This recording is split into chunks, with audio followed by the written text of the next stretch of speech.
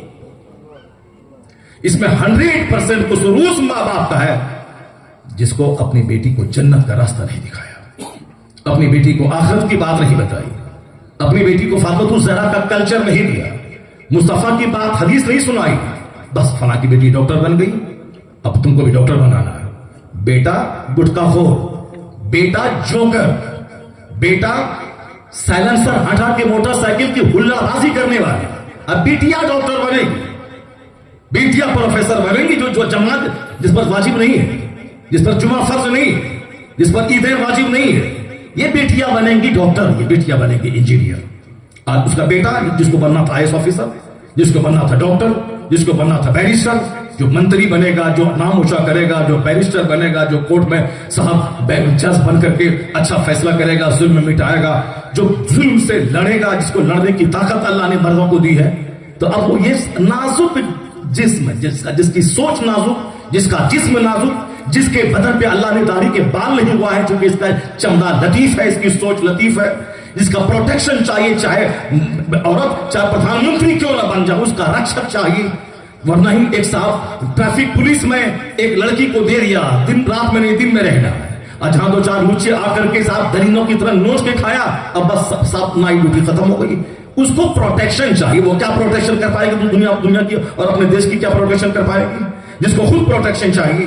جب تک باپ کے گھر میں رہے, باپ کا سنرکشن چاہیے, بھائی کی رکشا چاہیے. اور پھر جب وہ شوہر کے گھر جائیں تو شوہر کی سرکشا اس کو چاہیے. مرتے دم تک جس کو سرکشا چاہیے, وہ کون سا بات تیر مار دے گی, چاہے وہ پردھان منتری بنے, کچھ بھی بنے, ہمیشہ خطرہ لگا رہتا ہے. چونکہ وہ پیدا ہوئی اسی لیے ہے تاکہ وہ مردوں کے لیے پیدا ہوئی ہیں اور مرد اس کے لیے پیدا ہوئے, اور دونوں میں ایک ڈسٹینس رہے. ورنہ لیگل وے میں دونوں آپس میں ایک دوسرے سے ملے نکاح کے ذریعے, تاکہ دنیا میں آدمی کا سلسلہ بحال ہے توالد و تناسل کا. ورنہ اگر نفس بے لگام ہوا وہی کچھ ہوگا. ماں باپ روتے رہے تھانے میں بیٹھ کر کے, بیٹیاں دوسروں کے ساتھ بھاگ گئی.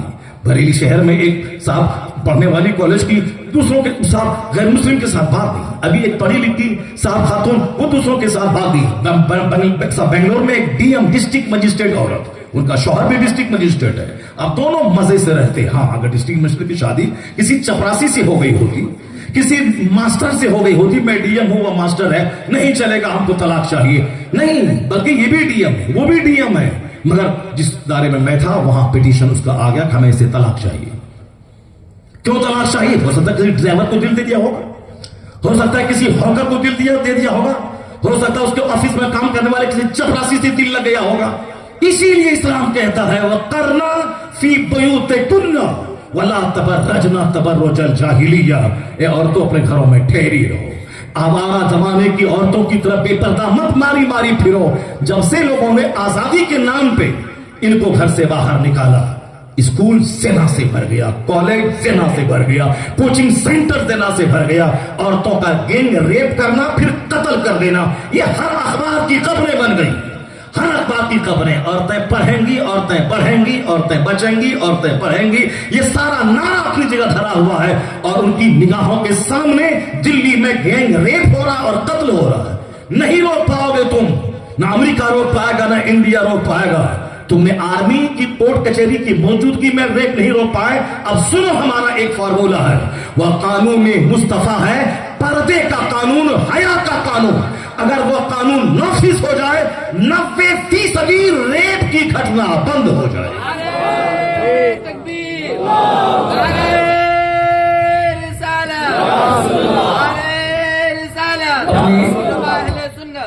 جمعہ پر فرض نہیں ہے, عیدین واجب نہیں ہے. درگاہ پہ آ کر کے صاحب وہ لوبان جلا رہی ہیں, درگاہ کا طواف کر رہی ہیں, درگاہ پہ آ کے صاحب سجدہ کر رہی ہیں, مسلم صاحب وہاں سر کے بال جھما رہی ہیں. آخر یہ بتائیے کہ اتنے لوگ ہیں, یہ غریب گھرانے کی چند عورتیں وہاں صاحب مزار پہ سر سے ٹکر کیوں مارتی ہیں؟ بیمار ہیں, ڈاکٹر کے پاس جائیے. اگر کوئی صاحب عصبی حرکت ہے, بڑے بڑے امیر موجود ہیں, یہ درگاہوں پہ بٹھا کر کے یہ تماشا کروانے کی کیا ضرورت ہے؟ یہ درگاہوں میں اسی لیے تھا. حضور نے کہا کہ میں نے تم کو قبروں کی زیارت سے روکا تھا, اب میں کہتا ہوں حاضری دیا کرو. کیوں؟ اس لیے کہ اس سے آخرت کی چاہت پیدا ہوگی,